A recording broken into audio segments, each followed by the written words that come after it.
अनमोल वचन अखिल भारतीय संत मत सत्संग के संस्थापक और गृहस्थ में आनंद योग के जनक परम संत महात्मा परम पूज्य श्री यशपाल जी महाराज अर्थात परम पूज्य भाई साहब जी द्वारा प्रतिपादित इन अनमोल वचनों का पालन करना अति आवश्यक है। ये वचन हमारी गृहस्थ आध्यात्मिक साधना के लिए मूलभूत सिद्धांत हैं, जो इस प्रकार हैं। हम दुनिया की हर चीज की कीमत आंकते हैं, अपने मानव जीवन की कीमत भी जाने व परमात्मा की प्राप्ति हेतु साधना करें। मनुष्य योनि एक उपहार है, इसीलिए परमात्मा को धन्यवाद देते हुए आधा घंटा प्रातःकाल, आधा घंटा सायंकाल पूजा अवश्य करें। सत्संग, सतनाम व सद्गुरु को प्राथमिकता देते हुए इसी के आधार पर ध्यान योगाभ्यास अवश्य करें व गृहस्थ के कार्यों को परमात्मा का कार्य समझकर उसी की याद में संपन्न करें। हर समय ये ध्यान रहे कि गुरु कृपा द्वारा परमात्मा की पवित्र सत्ता का हमारी आत्मा में वास है, अतः मन में निरंतर अपने इष्ट देव का जाप करें। मान सम्मान की इच्छा न करें व अपमान से दुखी न हो। परमात्मा के अतिरिक्त किसी और का भय न करें। दूसरों की बुराई न करें, न सुने, सत्य व मधुर बोलें, अश्लील शब्द मुंह से ना निकालें, सभी से नम्रतापूर्ण व सुंदर व्यवहार करें। धर्म पत्नी के अतिरिक्त अपने से बड़ी से माता जैसा, बराबर की से बहन जैसा व छोटी से पुत्री जैसा व्यवहार करें। सांसारिक जीवन यापन की आवश्यकताएं अंतहीन है, इसलिए अधिक से अधिक समय सत्संग में व धन परोपकार में खर्च करें। याद रखें, न स्त्री माया है, न धन दौलत, न ही परिवार। माया वह है जो हृदय को परमात्मा से दूर हटा दे। अतः निरंतर सत्संग और सद्गुरु की शरण में रहने का प्रयास करें। भोजन अपने इष्ट को अर्पण कर प्रसाद रूप में परमात्मा की याद में करें।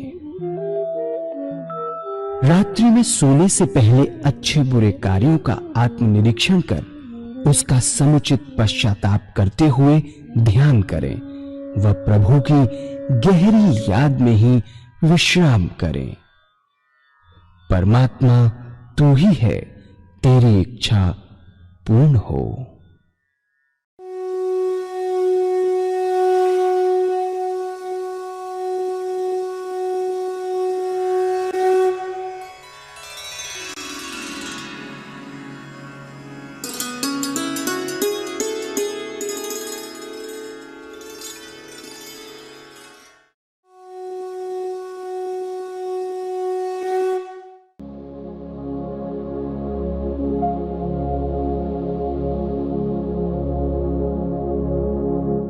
जय सद्गुरुदेव जय पद शरणं श्री यशरूप चरणों शरणं। जय सद्गुरुदेव जय पद शरणं श्री यशरूप चरणों शरणं। भक्त दो प्रकार के होते हैं, दो प्रकार के भक्त, एक साकार रूप और दूसरा निराकार। साकार भक्त वो हैं जो परमात्मा को मूर्ति में मानते हैं, मंदिर जाते हैं, मूर्ति में मानते हैं और शक्ल बनाते हैं। ये एक प्रकार का भक्त है। शिव को मानेंगे, राम जी को मानेंगे, कृष्ण जी को मानेंगे, ये साकार रूप है। साकार सामने दिखाई देता है रूप, साकार रूप। ध्यान की बात की, ध्यान करेंगे कैसे? थोड़ा बहुत शॉर्ट में मैं आपको बताने की कोशिश करता हूं कि निश्चित कीजिए किसी के कहने से नहीं, अपने आप। बहुत बड़ी एग्जांपल है साउथ की, बसवा राजू, साउथ के, he was a professor mathematics. वो जब आश्रम आए ध्यान के लिए तो 5 दिन तक बराबर कोशिश करते रहे कि मेडिटेशन हो, ध्यान लगे, लगा नहीं। आखिर में पूजा लेने आए, सुबह 10 बजे से 5 बजे तक बराबर प्रैक्टिस में लगे रहे, नहीं बन लगा उनको। लास्ट में जब ट्रेन का टाइम हुआ तो कहने लगे कि मैं ट्रेन में, मेरा टाइम हो गया, मेरे को आश्रम छोड़ना है और जाना है। मैं पूजा दे रहा था उस टाइम पर। मैंने पूछा कि भाई क्या हुआ, आपको 6ठा दिन हो गया और जैसा कहा वैसा आप करते चले आए, आज तक आपका मन और ध्यान लगा नहीं पूजा के अंदर, मतलब क्या है, किसको मानते हो? तो उन्होंने कहा मैं साईं राम को मानता हूं। जब उन्होंने कहा कि साईं राम को मानता हूं तो उनके गले के अंदर शिव की कंठी पड़ी हुई थी, शिव। मैंने कहा ये क्या है? कहते शिव की कंठी है, जब बचपन में मैं था तो मेरी माँ ने मेरे को शिव की कंठी गले के अंदर पहनाई थी, शिव को मानता था। अब यहाँ आने के बाद मैं साईं राम करने लगा। मैं कहा नहीं, आप वापस शिव के ऊपर जाइए। शिव का ध्यान किया, 5 मिनट के अंदर का ध्यान लगा और 6 दिन की मेहनत उनकी बराबर हो गई जिस चीज के लिए हुए थे।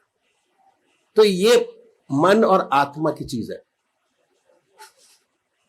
किसी के कहने से कि आप अगर शिव को मानते हैं, वो कहिए हनुमान जी को माना शुरू करें, तो आप पूजा तो आप कर सकते हैं, आराधना कर सकते हैं, पूजा पाठ कर सकते हैं, मंदिर में अर्चना कर सकते हैं, मगर जब आप डीप ध्यान में जाएंगे तो आपका ध्यान लगेगा नहीं, आपका मन भटकता रहेगा।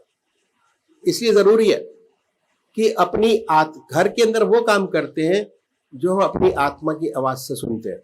हम अपने आत्मा की आवाज को सुने और जो आप निश्चित कीजिए, एक इष्ट, अनेक नहीं, एक इष्ट निश्चित करेंगे तभी कंसंट्रेशन होगा। अगर डिफरेंट मूर्तियों का ध्यान करेंगे, इष्ट मानेंगे, तो आपका मेडिटेशन नहीं होगा और असली जो परमात्मा ने शरीर के अंदर हमको शांति दी है गर्भगृहस्थ के अंदर, वो हमको प्राप्त नहीं हो पाएगी। बड़े आराम से बैठिए, अपने इष्ट को मानिए और मानने के बाद जो आपने पूजा का तरीका बताया, अपने इष्ट को सह शरीर अपने सामने बनाए, बड़े प्यार से बैठे, धूप दीप जलाएं जैसे बताया, आराम से, और ये महसूस कीजिए कि हमारा परमात्मा हमारे सामने शरीर के साथ विराजमान है। अब मुहूर्त में नहीं है। जितनी ऊंची भावना आपके इष्ट के प्रति होगी, उतनी जल्दी आपका मन उनके चरणों में लगेगा। दूसरे भाई हैं जो निराकार भगवान के उपासक हैं, ओम, अल्लाह, वाहेगुरु, बड़े प्यार से बैठे, धूप दीप जलाएं, सुख आसन बेस्ट आसन है, पलौती लगाकर बैठे, आनंदमय अवस्था बनाइए और उसके बाद ये महसूस कीजिए कि हमारे हृदय से ओम की आवाज निकल रही है और हम उसको सुन रहे हैं। जब तक ऐसा ना हो, बड़े प्यार से जिह्वा से ओम, बड़े प्यार से ओम, बड़े प्यार से ओम कह सकते हैं, बहुत आराम से। उसके वाइब्रेशंस को महसूस कीजिए, ओम के वाइब्रेशंस को। यह है तरीका साकार निराकार पूजा करने का, जो हमारे संस्था है अखिल भारतीय सदमत सत्संग के लोगों जो है वो अडॉप्ट करते हैं। और उसके बाद दूसरा, और आधा घंटा सुबह पूजा, आधा घंटा सायंकाल पूजा, बड़े आराम से करते हैं।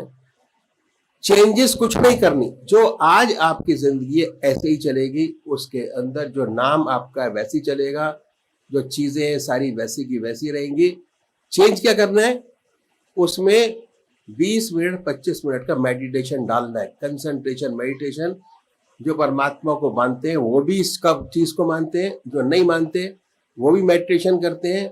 जब मेडिटेशन करने की आदत बन जाती है तो हर चीज बड़े प्यार से, बड़ी सुंदरता से बहुत अच्छी तरीके से होती चली जाती है और जिंदगी बहुत सरल हो जाती है, जिससे सांसारिक व्यवहारों में काम करने में बड़ा लाभ होता है।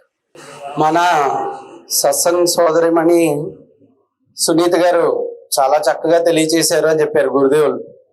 మన సంస్థ గురించి, ధ్యానం, అభ్యాసం విధానం గురించి, అన్నిటి గురించి కూడా చాలా చాలా చక్కగా తెలియజేశారు అని చెప్పారు గురుదేవులు.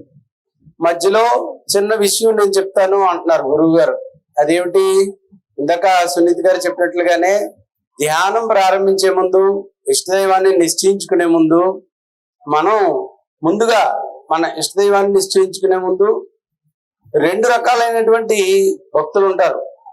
పరమాత్మను ఉపాసించే వాళ్ళలో 2 రకాల భక్తులు ఉంటారు అని చెప్తున్నారు గురువు గారు. భగవంతుడి యొక్క రూపం ఏదైతే ఉందో, ఆయన యొక్క రూపాన్ని చూస్తూ ఉంటే చాలా మందికి తన్మయత్వం, ఆనందం, ప్రశాంతత, తల్లీనత కలుగుతుంది.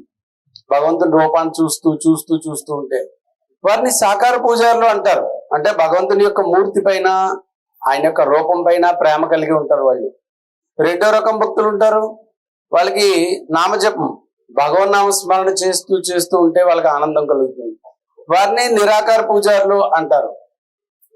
గురుదేవులు ఏమని చెప్తూ ఉన్నారంటే, ముందు మనం ఎవరో చెప్పారని కాకుండా, ఎవరో ఏదో మనకి సలహా ఇచ్చారని కాకుండా, మనకి మనం ముందు నిశ్చయించుకుని మన జీవితాన్ని ఉద్ధరించుకోవాలి, మన జీవితాన్ని భగవన్మయం చేసుకోవాలి, ఆధ్యాత్మికమయం చేసుకోవాలనే దృఢ సంకల్పంతో, కృత నిశ్చయంతో సాధన ప్రారంభించాలి. అప్పుడే ఈ సాధనలో ముందుకు వెళ్ళడం జరుగుతుంది అని చెప్తున్నారు. ఇప్పుడు ఇష్టదైవాన్ని నిశ్చయించుకున్నాం. గురుదేవులు చెప్తున్నారు ఏ విధంగా నిశ్చయించుకోవాలి అంటే, మనకి అనేక దేవీ దేవతామూర్తుల యొక్క రూపాలు ఉన్నాయి. శివుడు, విష్ణుమూర్తి, అమ్మవారు, హనుమంతుడు, వినాయకుడు, ఇలాగా భగవంతుడి యొక్క రూపాలు చూసినట్లయితే చాలా చాలా స్వరూపాలు. కానీ పరమాత్మ ఒక్కటే, రూపాలు ఎన్ని అయినా సరే. అలాని రోజుకొక రూపాన్ని ధ్యానిస్తూ ఆరాధిస్తూ ఉంటే మనకు లభించాల్సినటువంటి అసలైన వస్తువు అనగా మానసిక ప్రశాంతత ఏదైతే ఉందో, ఏకాగ్రత ఏదైతే ఉందో, అది ఎప్పటికీ కూడా కలగదు అని చెప్తూ ఉన్నారు. మీరు శివభక్తులు అనుకోండి, పరమేశ్వరుడి యొక్క భక్తులు, కానీ హనుమంతుడి గుడికి వెళ్ళి హనుమంతుడిని ఆరాధిస్తున్నారు అనుకోండి, అంటే మానసికంగా, శారీరకంగా చెప్పట్లేదు గురుదేవులు, మానసికంగా హనుమంతుడిని ధ్యానిస్తున్నారు. కానీ మీరు శివుడి యొక్క భక్తులు, మనకు ఏకాగ్రత కలగదు. ఉదాహరణకి ఏం చెప్పారు, ఇక్కడ మన పక్కనే కొత్తపేటలో మా సత్సంగ సోదరులు ఒక ఆయన ఉన్నారు, బసవరాజు గారు. ఆయన ఫిజిక్స్ లో ప్రొఫెసర్, ఫిజిక్స్ టీచర్. ఆయన చాలా చక్కగా మన విధానం తెలుసుకుని, మన బుక్స్, మన పుస్తకాలు అన్ని చదివి, ఈ విధానం ఏదో చాలా బాగుందని చెప్పి బండారాకి, శ్రీరామనవమిలో జరిగేటువంటి ఆశ్రమంలో జరిగే బండారాకి వెళ్ళారు, అనంగపూర్ ఆశ్రమానికి. 5 రోజులు కూడా అక్కడ జరిగే ఆధ్యాత్మిక కార్యక్రమంలో పాల్గొన్నారు. 6వ రోజున, ఆఖరి రోజున గురుదేవులు సాధారణంగా ఏం చేస్తారంటే, శ్రీరామనవమి బండారా అయిపోయాక ఆఖరి రోజున అందరికీ కూడా ఉపదేశం ఇస్తారు. జిజ్ఞాసులు, భగవద్భక్తులు ఎవరైతే ఆసక్తి గల వాళ్ళు ఉన్నారో వాళ్ళందరికీ కూడా తమ తమ ఇష్టదేవి యొక్క నామాన్ని, రూపాన్ని వారు ఉపదేశం కింద ఇస్తారు. ఇందాక సునీత గారు చెప్పినట్లుగా మనం ధ్యానం చేసుకోవడానికి మహాత్ముల యొక్క ఆధ్వర్యంలో వారి యొక్క ఆత్మిక శక్తి ప్రసరణ ద్వారా ధ్యానం చేయడానికి చాలా చాలా తేడా ఉంటుంది. కనుక 6వ రోజున గురుదేవులు ఉపదేశిస్తున్నారు అందరికీ కూడా. ఈ బసవరాజు గారు గురుదేవుల్ని కలవడానికి వెళ్ళారు. మహారాజ్ 5 రోజులు అయిపోయింది, నేను వెళ్ళిపోతున్నాను. కానీ ఈ రోజు వరకు కూడా ఈ 5 రోజులు ఇక్కడ పాల్గొన్నాను, కానీ నాకేమీ లాభం కలగలేదు. మనస్సు ఏకాగ్రత కానీ, ఇష్టదేవం మీద మనస్సు లగ్నం అవడం కానీ ఎటువంటి అనుభవం కూడా కలగలేదు అని చెప్పారు. అప్పుడు గురువు గారు వారిని ఏమడిగారు, బసవరాజు గారు మీ ఇష్టదేవం ఎవరు అని అడిగారు. నాకు సాయిరామ్ అంటే ఇష్టం, సాయిబాబా అంటే ఇష్టం, సాయిరామ్నే నేను ఎప్పుడు కూడా జపిస్తూ ధ్యానిస్తూ ఉంటాను. సరే కూర్చుని ధ్యానం చేయండి అన్నారు గురువు గారు. ఆయన ముందు కూర్చోబెట్టుకుని ఆయన సాయిరామ్ని ధ్యానం చేస్తుంటే ఆయనకి ఏకాగ్రత కలగట్లేదు. కొద్దిసేపు అయ్యాక గురువు గారు చూస్తే ఆయన మెడలో చిన్న శివలింగం ఉంది. గురువు గారు అడిగారు, ఇదేమిటి నీ మెడలో ఏంటి ఉంది అంటే, ఇది శివలింగం అండి, మేము లింగదారులం, మాకు శివలింగం వంశపారంపర్యంగా వస్తుంది. మా ముత్తాతలు, తాతగారు, మా నాన్నగారు, తాత నాకు, నా తర్వాత మా అబ్బాయికి, ఆ తాత మా మనవడికి లింగదారులు అంటారు. అంటే లింగాన్ని ధరిస్తారు, శివలింగాన్ని అని చెప్పారు. అప్పుడు గురువుగారు చెప్పారు, ఇక్కడ ఉంది అసలైన విషయం అంతా కూడా. నువ్వు ఇప్పుడు పరమేశ్వరుని ధ్యానం చెయ్యి. ఈశ్వరుని ధ్యానం చేసి చూడు, నీ మనసు ఏకాగ్ర చిత్తం కలుగుతుందో లేదో అని చెప్పారు. అప్పుడు ఆయన గురువు గారు చెప్పిన తర్వాత ఓం నమ శివాయ చేయడం మొదలుపెట్టారు, పరమేశ్వరుని ధ్యానం చేయడం మొదలుపెట్టారు. ఒక్క 5-6 నిమిషాల్లోనే ఆయనకి ఎంత గొప్ప అనుభవం కలిగిందంటే ఆయన శరీరం ఎక్కడికో వెళ్ళిపోయింది, శారీరక స్పృహ లేదు, మనస్సు చాలా గాఢమైనటువంటి ధ్యాన స్థితిలోకి వెళ్ళిపోయింది. కనుక ఈ అనుభవం ద్వారా గురువు గారు మనకు తెలియచేస్తున్నారు, మీ మనస్సులో ఒకటి ఉంటుంది, శరీరం ఇంకో దాన్ని పూజిస్తూ ఉంటుంది, దానివల్ల ఎటువంటి లాభం లేదని చెప్తున్నారు. అంటే మిగిలినవి వదిలేయమని కాదు, ఇందాక గురుదేవులు తెలియచేశారు, ఈ అఖిల భారతీయ సంతమత సత్సంగంలో ఈ మానసిక పూజా విధానాన్ని పాటించే వాళ్ళు ఎవరూ కూడా ఏమీ విడిచిపెట్టక్కర్లే. ఈ రోజు వరకు మీరు చేస్తున్నటువంటి పూజ, ధ్యానం, అర్చన, కీర్తన, ఉపాసన అన్నీ చేయొచ్చు. చిన్న మార్పు చేసుకోమంటున్నారు గురువు గారు. అదేమిటి? మీ ఇష్టదైవాన్ని చూడండి. మీరు పరమేశ్వరుడు యొక్క భక్తులు అనుకోండి, గీతా మందిరం వచ్చారు, ఆ కృష్ణ భగవానుడి స్థానంలో ఈశ్వరుని చూడాలి. సాయిబాబా గుడికి వెళ్ళారు గురువారం, అక్కడ ఈశ్వరుని చూడాలి. శుక్రవారం అమ్మవారి గుడికి వెళ్ళారు, అక్కడ ఈశ్వరుని చూడడానికి ప్రయత్నం చేయాలి. భావన ముఖ్యం అని చెప్తున్నారు గురువు గారు. యద్భావం తద్భవతి. మనస్సులో ఎప్పుడైతే మీ ఇష్టదైవాన్ని నిశ్చయించుకుని అన్ని దేవీ దేవతామూర్తుల యొక్క రూపాలు ఒకటే, భగవంతుడు ఒకటే అని నిశ్చయించుకున్నారో, దీని గురించి ఎవరిని అడగవలసిన అవసరం లేదని చెప్పారు గురువు గారు. ఇష్టదైవాన్ని ఎలా నిశ్చయించుకోవాలి, లేదా ఇష్టదైవ నామాన్ని ఎలా నిర్ణయించుకోవాలి అనే విషయాన్ని ఎవరిని అడగొద్దు. మీ ఆత్మే మీకు గురువు. ప్రశాంతంగా కూర్చుని కళ్ళు ముందు ధ్యానం చేస్తూ ప్రశాంతంగా కూర్చున్నట్లయితే మన కళ్ళ ముందు అనేక దేవీ దేవతా మూర్తులు అలా వెళ్ళిపోతూ ఉంటాయి. కానీ మీ మనసు ఒక స్వరూపం మీద అలా అవుతుంది, కొద్దిసేపు, కొద్ది క్షణాలు నిలబడుతుంది. అదే మీ ఇష్టదేవి యొక్క రూపం, మీ ఆత్మ చెప్తోంది. అదేవిధంగా భగవంతుడి యొక్క నామాలు ఉన్నాయి, అనేక నామాలు. ఏ నామం చేస్తే మనకు ఆనందం కలుగుతుందో అదే మన ఇష్టదేవి యొక్క నామం అని చెప్తున్నారు గురుదేవుడు. ఈ విధంగా మానసిక పూజ ద్వారా రోజులోని 24 గంటలు పరమాత్మ స్మరణలో గడుపుతూ మీ విలువైన సమయాన్ని ఒక్క సెకండ్ కానీ ఒక్క నిమిషం కానీ మాకు ఇవ్వాల్సిన అవసరం లేదని చెప్తున్నారు గురువు గారు. ఖాళీ సమయం ఏదైతే ఉందో అదే మాకు ఇవ్వండి. అది కూడా మీ ఉద్ధరణ కోసం, మీ ఉన్నతి కోసం, ఈ మానవ జీవితాన్ని మీరు ఉద్ధరించుకోవడం కోసం ఈ మానసిక పూజ అయితే ఏదైతే ఉందో దీని ద్వారా శారీరక పూజ ఉంది, చేస్తూ ఉంటాం. కానీ ఎన్నిసార్లు చేయగలం, ఎన్ని సంవత్సరాలు చేయగలం చెప్పండి? గురువు గారు అడుగుతున్నారు. ఈ శరీరం కొద్ది రోజులు అయ్యేసరికి కూడా శారీరక పూజకి సహకరించదు. కూర్చుంటే కాళ్ళు నొప్పిలెట్టేస్తాయి. చాలా మంది ఇప్పటికే వయసు రీత్యా కానివ్వండి, అనారోగ్య రీత్యా కానివ్వండి కుర్చీల్లో కూర్చుంటున్నారు. ఇంకా తర్వాత ఎక్కడ ఉంటాం? మంచం మీద ఉంటాం. ఆ తర్వాత చెప్పలేం, అసలు భగవంతుడు గుర్తొస్తాడో కూడా లేదో తెలియదు. కనుకనే చెప్తున్నారు గురువు గారు, మనస్సుకి అలవాటు చేయండి, శరీరానికి కాదు. మనస్సుకి ఎప్పుడైతే మీరు భగవంతుడిని అలవాటు చేశారో మీరు ఎక్కడైనా ఉండొచ్చు, ఏ స్థితిలో అయినా ఉండొచ్చు. మీ పూజ, ధ్యానం, अर्चना అన్ని కూడా ఇక్కడ జరిగిపోతూ ఉంటాయి. बहुत सुंदर बताया। दूसरा बताया आपने कि भोजन कैसे करें। ये आधा घंटा सुबह पूजा हो गई, आधा घंटा शाम। मन नहीं लगेगा, आधा घंटा सुबह पूजा में, आधा घंटा शाम को। भोजन परमात्मा की याद में सिस्टम बहुत अच्छा बताया कि किस तरीके से भोजन परमात्मा की याद में किया जाए। इससे क्योंकि पूजा में भी हम आधा घंटा पूजा करते हैं, ध्यान करते हैं, और खाना खाते हुए भी उसी का नाम लेके खाना खा रहे हैं। इसलिए आधा घंटा दोपहर भोजन का समय, आधा घंटा रात्रि भोजन का समय ऑटोमेटिक पूजा में कन्वर्ट हो जाता है। अगर 15 दिन आपने ये काम कर लिया तो 16वें दिन आपको काम करना, ये सोच के काम करने की जरूरत नहीं है। बॉडी अपने आप हर चीज को अडॉप्ट करती है।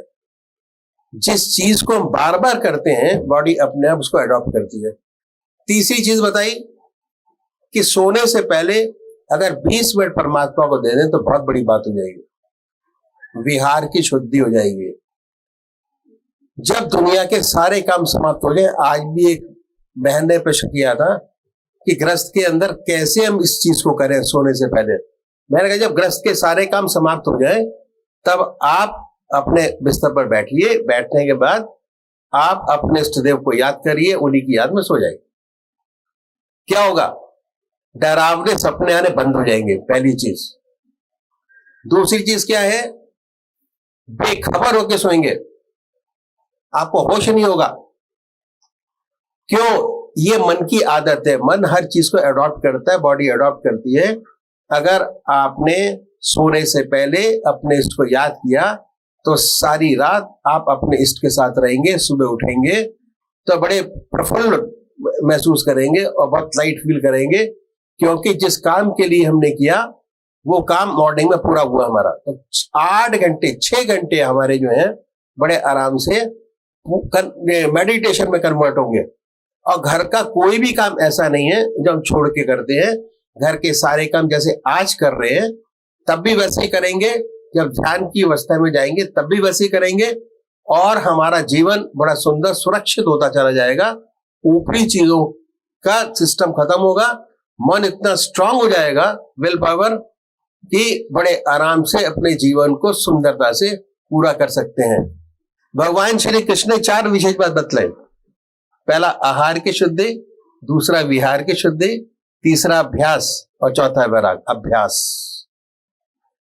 बच्चे थे चलना नहीं जानते थे, छोटे थे बोलना नहीं जानते थे, अभ्यास से बोल भी सकते हैं, चल भी सकते हैं, गा भी सकते हैं, पढ़ भी सकते हैं, जॉब भी कर सकते हैं, सारा दैट इज प्रैक्टिस, अभ्यास।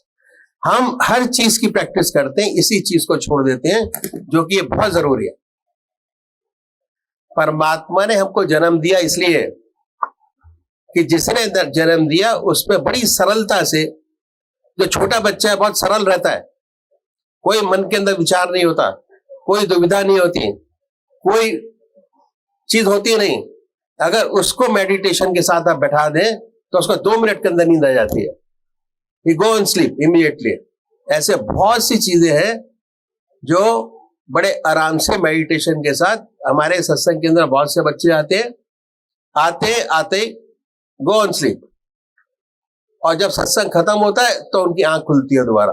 कितना आराम शरीर को मिलता है, मन को मिलता है, आत्माओं को मिलता है, और घर के सारे काम बहुत सुंदरता से पूरे होते चले जाते हैं।